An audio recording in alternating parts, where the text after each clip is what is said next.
aqui nesta terra. Primeira postura, santificar, purificar, mudança interna, ao invés de consagrar, separar, mudança externa. Atenção.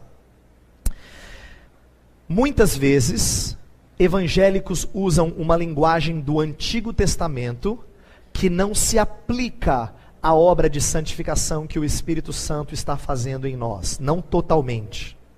No Antigo Testamento, Deus queria ensinar certos conceitos. Eu vou explicar isso para que você não tenha dúvida. Espero ser claro.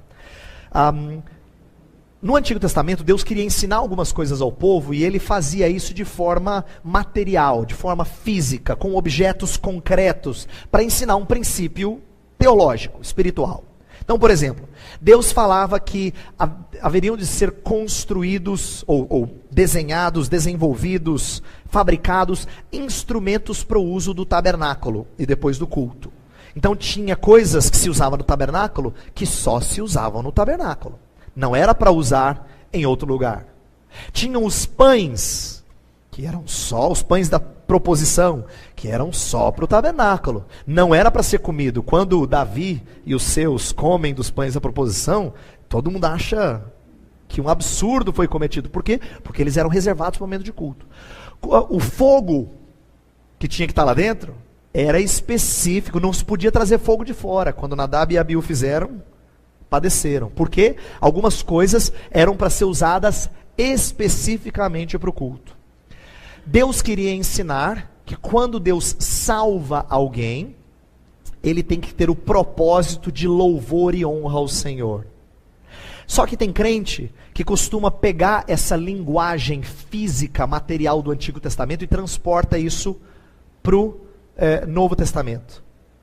Tanto é que a gente ouve frequentemente a linguagem de consagrar, mas no sentido errado. Fala muito de consagração. E consagração para muitos significa sair de fazer alguma coisa que não era de crente e fazer agora alguma coisa de crente. Inclusive em relação a objetos ou a coisas. Nós somos assim. Então, eu quero dar alguns exemplos. Você já viu crente que diz assim, não toca música secular nesse violão não, ele é consagrado ao Senhor. Esse violão é consagrado ao Senhor. Quer dizer, ele foi consagrado só para tocar música de Deus. Né? Quer dizer, música evangélica. Ou se não, sticker assim, né, no carro. Esse carro pertence ao Senhor Jesus. A impressão que dá é que Jesus fala assim, dá licença aí, deixa eu dirigi-lo, que eu preciso ir para tal lugar. Quer dizer, pode carregar descrente? Não sei, pertence ao Senhor Jesus. Em que sentido pertence ao Senhor Jesus? Presta atenção, alguns levam ao extremo a ponto de dizer, não, é só para fazer o trabalho do Senhor. Ele não pode te levar para o supermercado ou para... Mas a gente paganiza certas coisas ou considera elas erradas. Isso aqui me lembra o caso das carnes sacrificadas a ídolos. Eu falei já disso antes, rapidamente, mas eu quero usar um outro aspecto desse texto. Em Romanos 14, 15, 14, o capítulo inteiro, e parte do capítulo 15, Paulo está tratando desse assunto também, que ele tratou em Coríntios. E lá ele fala uma coisa curiosa, Romanos 14, verso 14. Diz assim, ó, eu sei, estou persuadido no Senhor Jesus, de que nenhuma coisa é de si mesma impura, salvo para aquele que assim a considera. Para esse é impura. Ele estava falando daquelas carnes que tinham sido oferecidas a ídolos, eu expliquei isso num outro dia, né? As carnes que eram oferecidas antes de ir para um açougue, oferecidas a um ídolo. E depois os crentes compravam e ficavam naquele dilema. Paulo disse, eu sei que ela não é impura em si mesma, a não ser para quem acha que é impura. Paulo está dizendo, existe uma bondade nas coisas que Deus fez, que só é má quando o homem a usa negativamente. Ele está tentando mostrar que o violão não é santo porque toca música de Deus. Nem o carro é santo porque leva missionário para lá e para cá. Que bom que eles são usados para isso. Mas eles não se tornam santos porque fazem isso. Mas essa é uma mentalidade de trazer os instrumentos do tabernáculo, do templo, e aplicá-los aqui. Eu quero ler uma citação desse autor de quem eu estou tirando essa ideia, que dá um exemplo interessante. Ele fala do catolicismo, mas eu acho que algumas coisas que ele fala aqui se aplicam perfeitamente a evangélicos. Olha só. Uma cosmovisão dualista, que a gente está falando desde o começo, é o nosso problema evangélico como um todo, que estabelece uma divisão básica entre sagrado e secular, santo e profano, restringe a santificação e a obra do Espírito ao domínio sagrado e santo, normalmente a igreja institucional, e permite consagração apenas, alguma conexão com o sagrado para o restante da vida. Em alguns círculos católicos romanos, por exemplo, um carro ou um celeiro, ou mesmo um novo empreendimento pode ser consagrado se um sacerdote, o representante da igreja, borrifar água benta nele. Ou a instituição do casamento pode se tornar santa ao ser declarada sacramento, ou ao ser celebrada na igreja.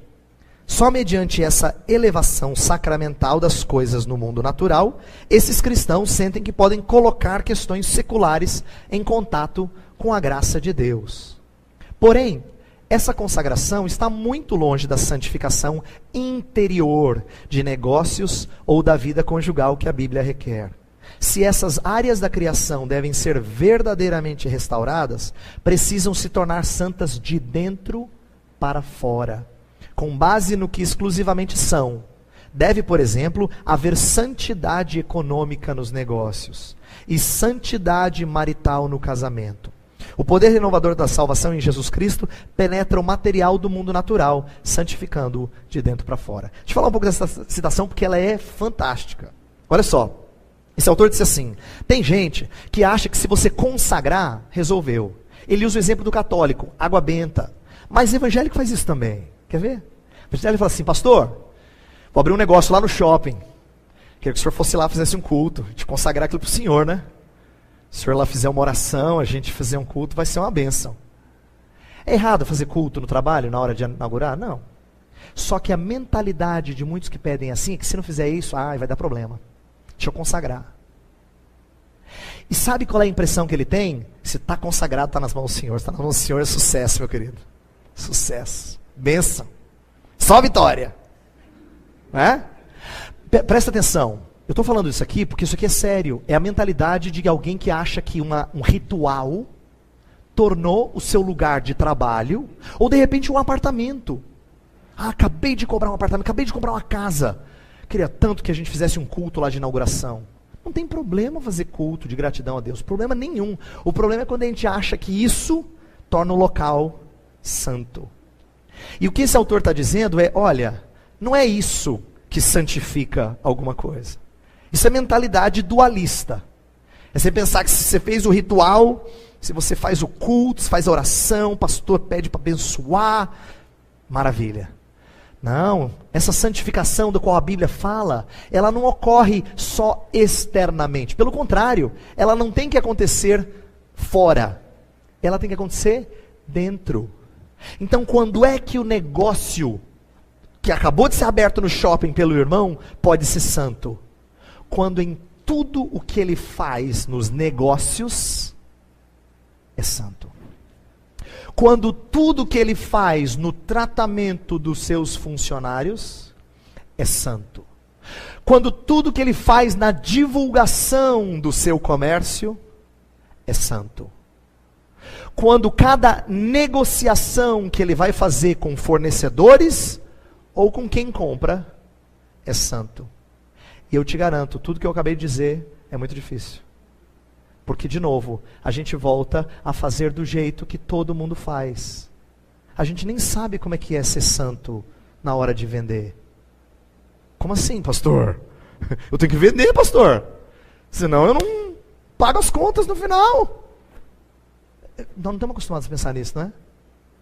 É um negócio meio estranho isso. Pensar que nós temos que ter santidade econômica nos negócios.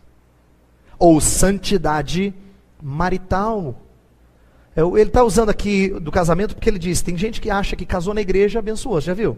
A pessoa nunca vai para a igreja, vai falar, mas eu quero casar na igreja, tão bonito. Quero casar na igreja.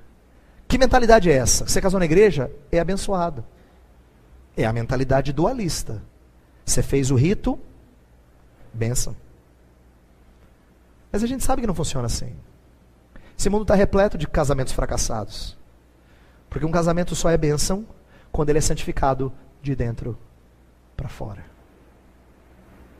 Agora, essa é a mentalidade de alguém que quer participar dessa obra de mudança que Deus faz na vida de pessoas. Deus não muda, atenção agora, Deus não santifica a estrutura, Ele santifica pessoas. E pessoas santas podem operar reforma para que estruturas sejam menos maléficas do que já foram. Ele pode fazer isso. Mas Deus santifica pessoas. A loja não fica com um arzinho de santo. Nem o casamento brilha, né, que nem estrelinha. Não. São pessoas quebrantadas diante do Senhor, reparadas pelo Senhor, restauradas pelo Senhor, que podem ser instrumentos para produzir um lugar em que existe santidade. Então guarde isso. Eu vou voltar aqui o slide só para mostrar. Ele fala de santificar, purificar, não consagrar, separar. Isso é um conceito interessante para você guardar. Você quer que Deus abençoe a sua vida em alguma área, você tem que buscar santificação, que é essa que vem de dentro para fora. Santificação, purificação. Não é consagrar, não é separar. Essa é a mentalidade de quem ainda tem cosmovisão dualista, como a gente está falando. Tá? Queria que a gente pensasse nisso, porque eu sinto que esse é um erro comum entre evangélicos. E alguns acham que se forem para o culto, vai resolver. É por isso que há muitos evangélicos no Brasil que fazem campanha disso, ou daquilo outro. Né? A noite da bênção aqui, a noite da bênção ali. Você fala, é verdade, pastor, é uma pena isso. Mas sabe como a gente erra? Que a gente olha para os outros com facilidade, né? A gente sabe exemplo ruim dos outros. Mas às vezes a gente também vai para um encontro de casais porque a gente acha que isso vai mudar a vida do casal. Não há nada de errado com o encontro de casais. Só que ele tem que produzir santificação de dentro para fora. Não é participar do evento que muda. Às vezes a gente bota fé na coisa errada, sabe? É igual você fala assim, ai pastor, eu quero tanto que meu filho adolescente vá para o acampamento. Quem sabe ele muda. Peça ao Senhor para mudá-lo com a palavra dele, seja no acampamento ou no banheiro. Entendeu? Estou usando esse exemplo porque eu quero que você entenda que não é o lugar que muda. Mas às vezes a gente bota fé na coisa errada. Não estou falando contra acampamento, vocês vão participar de acampamento, eu vou participar de acampamento, nada disso. Só estou dizendo que às vezes nós colocamos nossas expectativas em coisas, em estruturas, pode ser até de crente, mas ela é complicada, ela mostra às vezes um apego àquilo que nós não devíamos nos apegar.